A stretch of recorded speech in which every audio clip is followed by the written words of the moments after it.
A night of violent protests amid calls for calm. The face of racial discord in America, MSNBC host Al Sharpton traveled to Ferguson and didn't disappoint.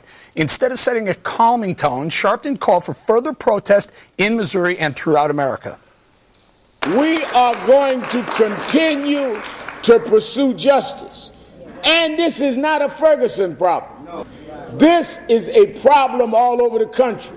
National Action Network, NAACP, National Urban League, all of our members are coming out. We will determine an ongoing strategy that will include mass and regular marches, legislation, and economic boycotts. We will not turn around. So, Bob, now that the Ferguson decision has been handed down and that the Ferguson is still in chaos, where are the black leaders? If they stepped up, they could calm the tone. Doesn't sound like they're calming tone at all. Well, I mean, we talked about this yesterday. The problem is there really are no black leaders that have the kind of influence that, say, Martin Luther King had. And you haven't since, Farrakhan might be. I hate to cut you on. I yelled at for this. Isn't President Obama a black leader? Isn't Eric Holder a black leader? Well, they could have come out and said, you know what, the grand jury has spoken. There's no indictment. That's exactly what the president said last night. I thought it was an eloquent statement he made last night. He said that we live by the rule of law. Now, and that's true. Now, the problem, of course, is that for this community, they had their minds made up about this, facts or no facts, before. Most of them. I mean, we're outside the United States, but a lot of these people who were demonstrating peacefully were from Ferguson because they have substandard schools, and these guys just don't get it. They've got to have a police department that reflects their community. Greg, I listened to President Obama. Here's what I heard. We still have work to do. We've come a ways, but we still have work to do. I'm not sure that's the right tone to strike. Well, I thought he did it. He actually repeated almost verbatim what Giuliani said. He said that police in minority neighborhoods where more minorities are dying, cops are valuable there. And I agree with Bob. I think it was a balance. But here's a bigger problem. The media keeps describing this as an angry reaction, but I watched this all last night on Ustream, which are channels that are used by the protesters. The truth was, a lot of the people weren't angry. They were having fun. They were openly taunting the police. They were bragging about everything. They were having a great time because, let's face it, anarchy and chaos is fun. And this is where I go back to President Obama. He can't reach these rioters. We'd like to think because he's a black leader and some of these rioters are black that he can reach them. But this isn't really a race riot. This is basically a planned, targeted mayhem by criminal opportunists. Criminals don't take advice. They take televisions. And so no matter what President Obama says at this point, I don't think he has any effect on those people jumping up and down. I think that for them, this is the purge. So what about the beginning of this, though, right? Right after the decision, KG, there was a bit of a pause. And everyone's saying, well, where's the National Guard? Remember, Jay Nixon said he was going to bring in the National Guard. The National Guard wasn't present. Now, earlier today on Fox News, Peter Kinder, the lieutenant governor, who happens to be a Republican, said that he was expecting the National Guard as well, but he thought maybe Jay Nixon responded to Obama and Holder and didn't bring in the National Guard. Well, then he should lose his job, because what about all the people that lost their businesses and all the looting that was going on by, yes, criminal opportunists? It's disgusting. This wasn't about an 18-year-old that died or an officer whose life's been on the line is going to have to live the rest of his life in fear. These are people in there looting from the beauty supply store, stealing tennis shoes. It's shameful behavior, and even on behalf of the stepfather jumping up and down, trying to incite violence, saying burn this down. It's so disturbing on so many levels. But I want to take it back to before, when this all started, because that's when this whole domino effect just went trampling through Ferguson and through this country by the race baiters and people calling, this injustice and all the incorrect information coming out. There was no outcome that was really going to satisfy the people like Al Sharpton. I think they, in fact, wanted this to be able to be something that they could have a loud voice on to stir the pot and they poke the cage and say what a horrible country we are and really diminish all the forward movement that we've made together in terms of civil rights. Dana, can I get you to react to a couple of comments, one on sound, one on full screen. It didn't stop with Sharpton. Listen to the local, she was a local elected official, a Ferguson committee woman, and Missouri state senator claiming racism was behind the acquittal of Officer Darren Wilson.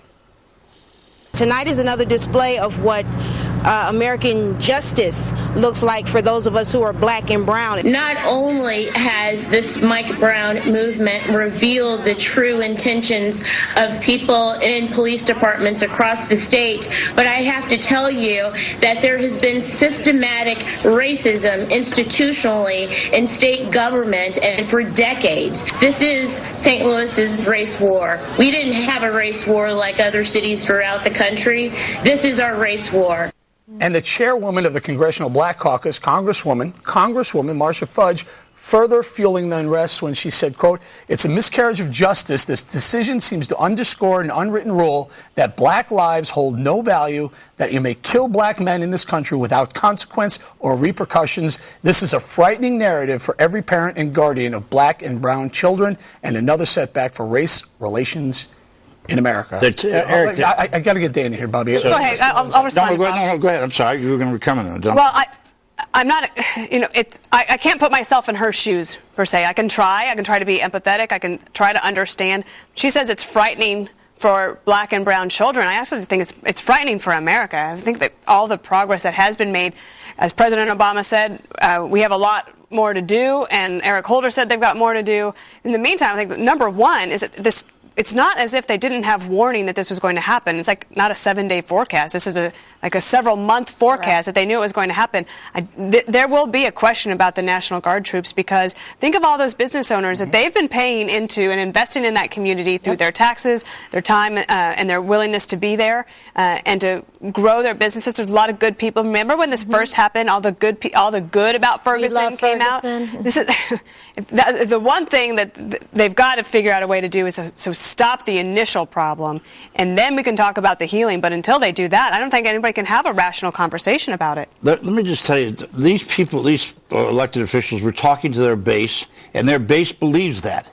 They believe that it's not safe to be a black child in America. They believe it's not safe when you're faced with white policemen because they had that experience. They're right when you look at black on black crime. Wait a second. I'm trying to give you what I think is their perception. Right. And the perception is that they do think they're singled out for harassment. And I think the problem with this thing started with some of the worst policing I've ever seen. That Ferguson police chief blew it the first night, taking those tanks down the street. And wait a second. And then having to bring in the state police black officer to take the thing over because these are incompetent fools. But I think, wait a second, I think that I would love to see Bob's rage be of that level for the looting and the destruction of those law-abiding businesses than the police officers who have to go out there and actually sit there and try to stop it. I was talking about the first night to set the tone. Listen, these people took advantage of breaking these stories. You know that you're right. They probably don't care much about this kid, but in the community believes that the service was done. We are literally hours after a decision was given, and we have a state senator, a congresswoman, and an elected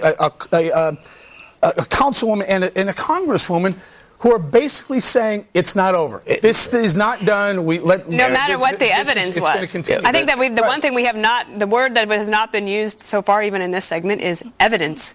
And you had not a bit of it that came back to say they had three. You had how many people, Kimberly? Was it 9? You had 3 African Americans, 3 white people. They all said there is not enough evidence here to indict. So why perpetuate the myth that there is evidence in this particular case? Maybe there are bigger, broader problems of racism, but in this particular case, this is not the one that they're not gonna win this battle. They're making it up based on this one. But I think you guys you're all saying the same thing. Yeah. Bob, you're saying the same thing. They have an invested belief in a specific feeling, and no facts will satisfy it because the perception to them is real, and therefore evidence is just fabricated. That's the right word. They believe that evidence. Yeah. No, wait a second. For blacks who live in these 4 areas, they believe this evidence was tarnished from the start. So why don't they read the grand jury evidence? We don't do that in the B. But hold on. I know. I'm just saying. Why would you have why is it okay for elected officials to come out within hours of a decision and stoke the flames even further? Because why is that right with they don't believe it. They don't believe that was the right decision. They had the decision. They believed maybe for once. It was like O.J. Simpson. When every black applauded O.J. Simpson, it was there was no right decision other than indict Officer Wilson, no matter what, no matter how much the evidence showed differently. And you've had a chance to get indicted. You got to remember something. Officer Wilson has had a lot of support. I know the guy was probably afraid, but he's going to make money, write a book, and that kid's 6 feet under the ground. I'm not even talking about the. I'm not talking about the people and the racial divide that's going on. A store owner too, and committed a robbery, but nobody wants to talk about that either. I'm talking about Give me a break. Officials in this community should be looking to get the community back together, not to continue to divide it and maybe stoke some more flames. Look, we're seeing across the country, Philadelphia, Atlanta, Ferguson, more violence. If they tried to stand up there and say that everything should get back together and calm down, everything's fine, they would be thrown off the stage. I will tell you, if President Obama did, and Eric Holder, and maybe all these people did, maybe. If I'm black and I'm angry and I want to know, and I hear the elected officials, these people who I look up to, say, you know what? It's time for calm. We had our moment in court. It's time for calm. Maybe I don't riot. But the other problem here is, again, I have to go back to watching. I wasn't watching any of the networks. I was on Ustream.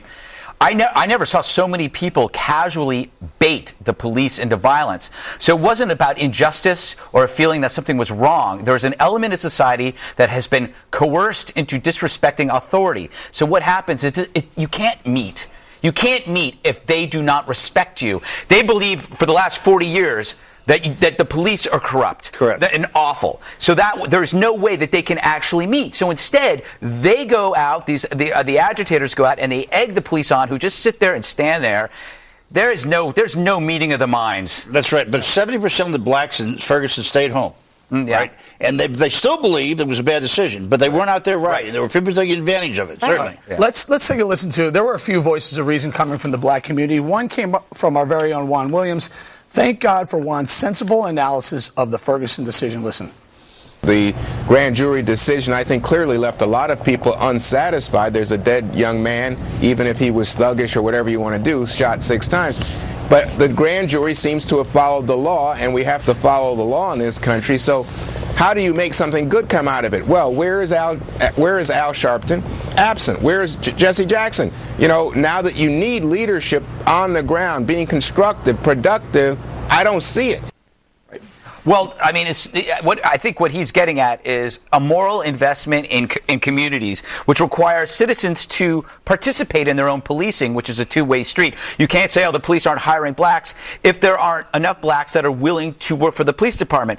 It's almost like, Bob, when we talk about peaceful versus radical Muslims, there are bad apples that change the world for everybody, and the violent element will never be fixed in any of these groups, whether it is bad cops or agitators or rioters or radical Muslims. You can never change a bad apple. What you can only do is return to condemning evil rather than glossing over it under the rhetoric of injustice. Let me ask Bob this question. Greg points out the moral investment in a community. Where's the moral investment in a community to ask for and to highlight and to call for more agitation rather than healing? Listen, I believe that most of the people who live in that community are peaceful people who want a resolution. I'm talking about the leaders. The problem is that the leaders, if they stood up there and said, this was the correct decision, and say what Juan said, it would have been a good thing to say, and they've been laughed off the stage. Who cares? Get laughed off the stage. Well, then they can't ask them to leave. Win at all costs. So if they can't leave, you're asking for them to leave. So then what are we supposed to do? Greg is 100% right. There is no moral investment in the community by the black leaders. The investment is in their own race baiting that perpetuates Why don't they their go income. and do Officer Wilson's shift just one night? Go his beat, take his car and go in his beat and see what he has to deal with. It's just there's such ignorance and lack of information. They don't want to hear the facts. The grand jury had 5 charges. That's because facts have always been running against them. Come on. Oh, gosh, Bob. This is not the case. This is not the case. You know what we're going to do? We're going to get into the facts in the next block. The prosecutor in Ferguson reveals the details behind the grand jury's decision to not indict Officer Darren Wilson. We're going to analyze his explanation when the 5 returns.